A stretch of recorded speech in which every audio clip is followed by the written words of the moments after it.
কোনো সাংবাদিক যদি হয়রানির শিকার হয় আমরা যাতে আমাদের কাছে জানানো হয় তথ্য মন্ত্রণালয়। আমরা কিন্তু এই লিস্টটা প্রণয়ন করেছি। 266টা মামলার কথা বলা হলো, কিন্তু আপনারা শুনতে পেলেন একজন সম্পাদকের বিরুদ্ধে 149টা মামলা হয়েছে।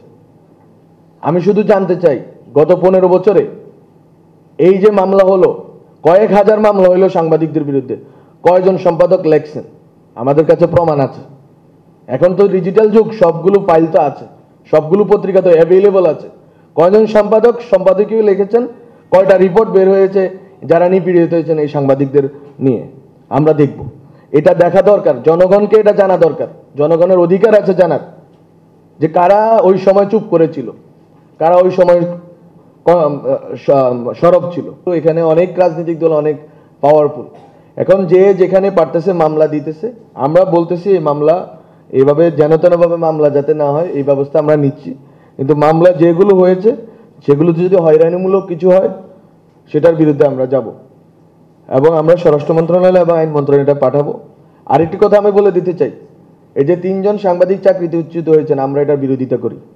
আমরা সরকার থেকে চাই না কোনো সাংবাদিককে আরবিট্রারিলি উইদাউট এনি নোটিস চাকরিচ্যুত করা হোক। এটা জনগণ কে চাইছে না চাইছে এটা আমাদের বাধ্যকতা না। আমরা চাই সাংবাদিকদের যদি চাকরিচ্যুত করার এটা প্রক্রিয়া আছে, সাংবাদিক সুরক্ষা আইনের কথা বলা আছে।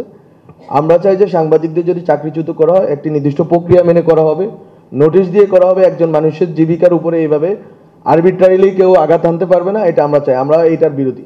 কিন্তু দেখেন, দীপ্ত টিভি তারা কোনো নোটিশ পাঠায় নাই কাউকে, এমনভাবে টেলিভিশনটা নিজেরা বন্ধ করে দিল যেন মনে হলো সরকার বন্ধ করেছে, কিন্তু সরকার তো বন্ধ করেনি। সরকার বন্ধ করার জন্য কল দেয়নি, কোনো গোয়েন্দা সংস্থা এই কাজটা করেনি, আপনারা করেছেন। এবং পুরা দুনিয়ায় নিউজ হলো যে সরকার একটি টিভি চ্যানেলে সম্প্রচার বন্ধ করে দিয়েছে।